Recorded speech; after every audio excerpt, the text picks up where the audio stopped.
KMO kanalından herkese merhabalar. Arkadaşlar bugün de gerçekten kendisine kulaklıkların efendisi diyebileceğimiz bir kulaklıkla karşı karşıyayız. Bu kulaklığımız ne arkadaşlar? SteelSeries Nova Pro kulaklığımız. Kablolu versiyonu. Biz burada tabi kablosuzla da olan arasındaki farklılıkları da ben size söyleyeceğim. Bu videomuzda bu kulaklığımı satacağım arkadaşlar. Yalnız satmadan önce de yine dedim bir videosunu çekeyim. Satma sebebim kesinlikle sevmediğimden dolayı değil. Başka ürünler almak istediğimden dolayı. Arkadaşlar bu kulaklık yazılım itibarı şu an bence en iyi kulaklıklardan bir tanesi. Bunun altını çizmek istiyorum. Zaten videosunu çekmek istediğimde işte Epos'u çektik. Sennheiser H6 Pro'yu çektik. Dedim ki bunu çekmezsek olmaz. Ve aynı zamanda o ikisininle beraber bir kıyaslamasını da yapacağız. Dilerseniz fazla uzatmadan ilk önce kutu içeriğiyle başlayalım. Evet arkadaşlar kutumuzdan başlayacak olursak kutumuz sert kartondan ve gerçekten kocaman bir kutuya sahip. İçinden 2 adet bir ucu Type-C, şöyle gösterelim. Bir ucu Type-C, bir ucu Type-A şeklinde 1,5 metrelik 2 tane kablo çıkıyor. Tabi bende bir tane var. Yine 1,2 metre uzunluğunda iki tarafı 3,5 jack olan, şöyle uçları da gösterelim.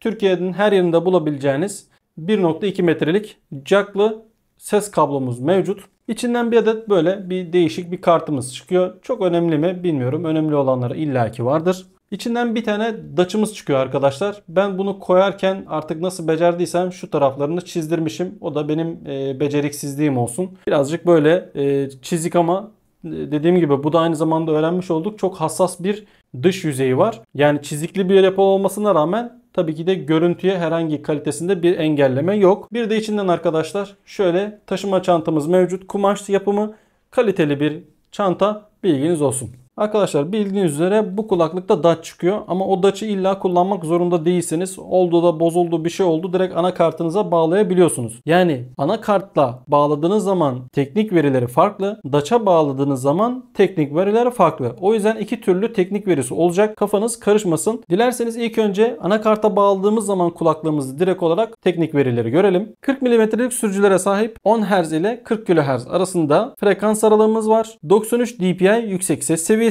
ve 16 bit ses kalitesini destekliyor. Şimdi ise DAC'a bağladığımız zamanki teknik verileri görelim. Yine aynı şekilde 40 mm'lik sürücülere sahip. Bu sefer 10 yerine 5 kHz ve 40 kHz arası frekans aralığımız mevcut. 93 dpi yerine 111 dpi yüksek ses seviyesi, 16 bit yerine 24 bit 96 kHz ses kalitesini destekliyor. İlk önce detaylara girmeden önce bir kablo bağlantısı nasıl yapılacağını sizlere göstermek istiyorum. Kablo bağlantısının neden yapılacağını göstermek istiyorum. Çünkü burada farklı bir yapı mevcut. Şöyle dikkat ederseniz bir tarafının ucu değişikken, yani şöyle kıvrımlıyken bir tarafınınki düz. Bu düz tarafı kulaklığımızın kendisine takıyoruz. Bu ucu ise hemen şöyle daçımı göstereyim. Bu daçımızın bu kısmında takıyoruz. Arka taraftakilerle lütfen uğraşmanıza gerek yok. Yani bunlar farklı çıkışlar elde etmek için mevcut. Yani kafanız herhangi bir şekilde karışmasın. Kulaklığımızın takma yeri de burası. İlk önce tasarımından sizlere bahsetmek istiyorum. Kesinlikle tasarımı çok güzel bir tasarım. Sade tasarımları ben seviyorum.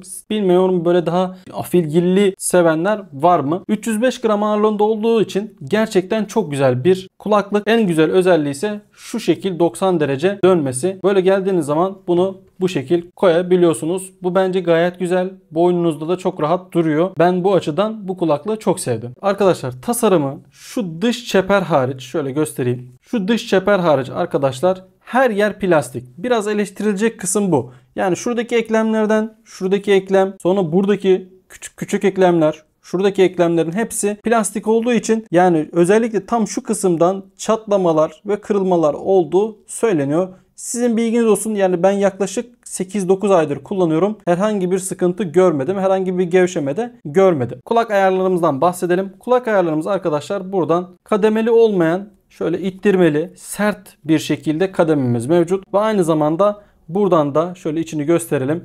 Bu iç kısımdan da ayarlamalarınızı yapabilirsiniz. Ayarlamalar sadece bu kadar. Bilginiz olsun. Yani şurası herhangi bir şekilde oynama yapmıyor Epos'un aksine. Kulaklığın üzerindeki tuşları da şöyle göstermek istiyorum. Arkadaşlar mikrofonumuzun açma kapama tuşumuz mevcut. Gayet basımı da güzel bu arada. Böyle kötü bir basımı kesinlikle yok. Tuş kalitesi gayet iyi ve sesi açma ve kapama yerimiz mevcut. Mikrofonumuzdan bahsetmek istiyorum. Mikrofonumuzu aktive etmek için yerinden çıkartmamıza gerek yok. Dilerseniz bu şekilde de mikrofonunuz aktive şekilde çalışabiliyor. Yok ben arkadaş uzatmak istiyorum derseniz de uzatıp yön verebiliyorsunuz. Bilginiz olsun. Bu da kulaklığa gayet sadelik katmış durumda. Evet arkadaşlar, bir de kulaklıkta bazı özelleştirmeler yapabiliyorsunuz. Tabi bu biraz böyle tuzlu bir özelleştirme oluyor. Kapakçıkları değiştirebiliyorsunuz. Bu kapakçıklar bildiğiniz üzere mıknatıslı kapakçıklar. Hemen şöyle yerinden çıkartıp takabiliyorsunuz. Aynı zamanda buradaki de çıkıyor. Bunları farklı alabiliyorsunuz. İşte yukarıdaki kafa bandını farklı alabiliyorsunuz. Kulakçık pedlerini değiştirebiliyorsunuz. Yani bunların hepsini değiştiriyorsunuz ama gerçekten tuzlu bir değişim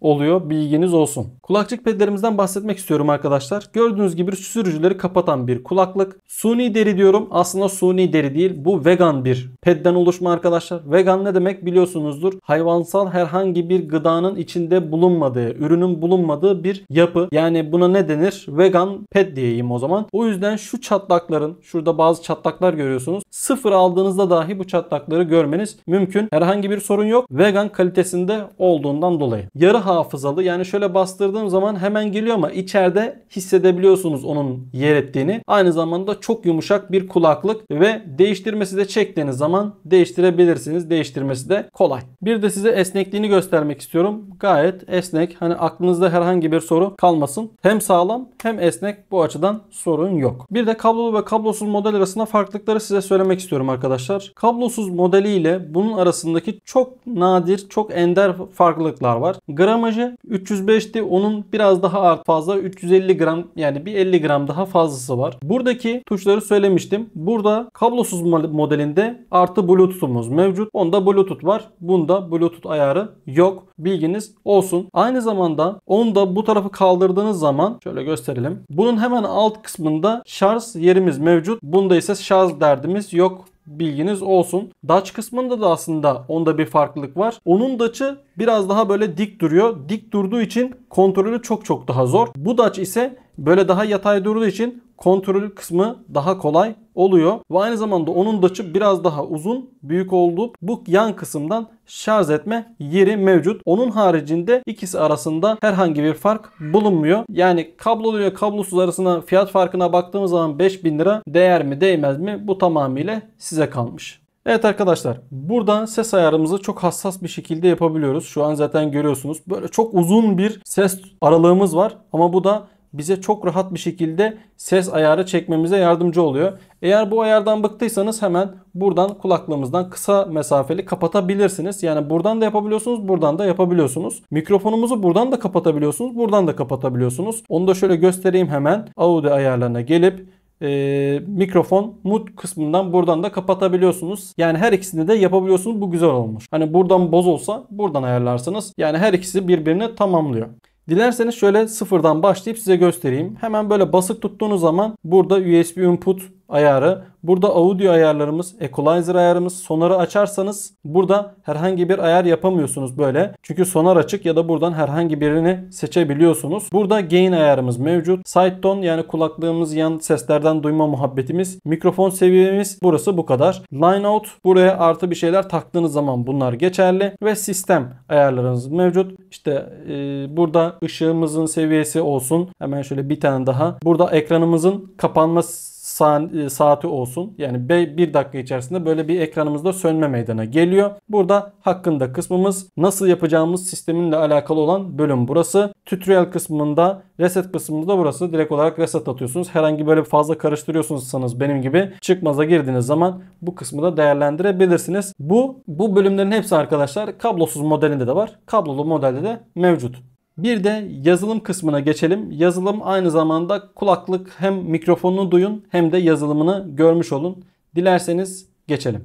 Evet arkadaşlar, hem SteelSeries Nova Pro'nun açılmış haliyle sesini duyun, hem de SteelSeries Nova Pro'nun yazılımından sizlere bahsetmek istiyorum. Sonarı setting kısmından sonar diye böyle aktif edebiliyorsunuz. Hemen burada, isterseniz buradan aynı şekilde kapatabiliyorsunuz. Kesinlikle açın derim, yoksa parasını hak etmeyecek bir mikrofon sahibi olursunuz. Burada gördüğünüz gibi 4 tane farklı ayarlar yapabildiğiniz yer var. Bunu istediğiniz kulaklığa istediğiniz şekilde ayarlayabiliyorsunuz. Zaten burada da bunların hepsi çıkıyor. Sağ tarafta bu ses kısmında. Tabii ben gördüğünüz gibi mikrofonu istediğiniz mikrofonu da ayarlayabiliyorsunuz. Yani yazılım kısmı çok böyle acayip karma karışık değil de yani böyle çok detaylı bir şey. Siz burada istediğiniz bölümü istediğiniz şekilde ayarlayabiliyorsunuz. Ben genelde game kısmını seviyorum. Game kısmında kulaklık Artis Nova Pro'yu seçiyorum ve game kısmımı da buradan müzik şeklinde kullanıyorum. Siz buradan başka bir şeyler seçebilirsiniz. Milyon tane şey var. Ben müzik kısmında kalıyorum. Burada bahsetmemiz gereken 360 derecelik surround kısmımız burası. Arkadaşlar şu alt kanattan daraltıp yükseltebiliyorsunuz. Hani bu kulaklığınıza ses gelmesi babından. Burada gain kısmımız var. Zaten bu mikrofonla alakalı ses efektleri vesaire vesaire. Smart volume da burası. Bunu isterseniz yükseltebilip isterseniz düşürebilip belki kapatabilirsiniz de. Şöyle açalım. Ben açık kullanmayı seviyorum. Sonra burada mikrofon kısmına gelelim. Şu an sesimi duyduğunuz mikrofon. Mesela burada mikrofonda çok gerçekten farklılıklı oluyor. Hatta şöyle değiştirdiğim zaman bile anlayabiliyorsunuz. Ama ben en sevdiğim kısım burası. Equalizer kapatıp Equalizer açtığım zaman da baya farklar hissedebiliyorsunuz. Mikrofon engellemesi gerçekten çok mükemmel, inanılmaz derecede. Hatta şöyle göstermek istiyorum. Bakın. Şu an el şaplatıyorum. Bakın duyuyorsunuz rahat rahat. Şu an hatta maksimuma çekip şu anda şaklatıyorum ama siz bunun büyük ihtimal duymuyorsunuz. Çünkü gerçekten arka sistem çok iyi çalışıyor. Şöyle hemen 50 getirelim. Fazla da yaptığınız zaman arkadaş bu sefer hiçbir şey duyulmuyor. Böyle biraz sesimizi de kısıyor aynı zamanda. Noise gate'i zaten biliyorsunuz. Smart Voice'u bunları biliyorsunuz. Burada anlatılacak çok fazla bir şey yok. Şöyle yapalım. Bunu kapattığınız zaman da şunları yapalım. Böyle hemen.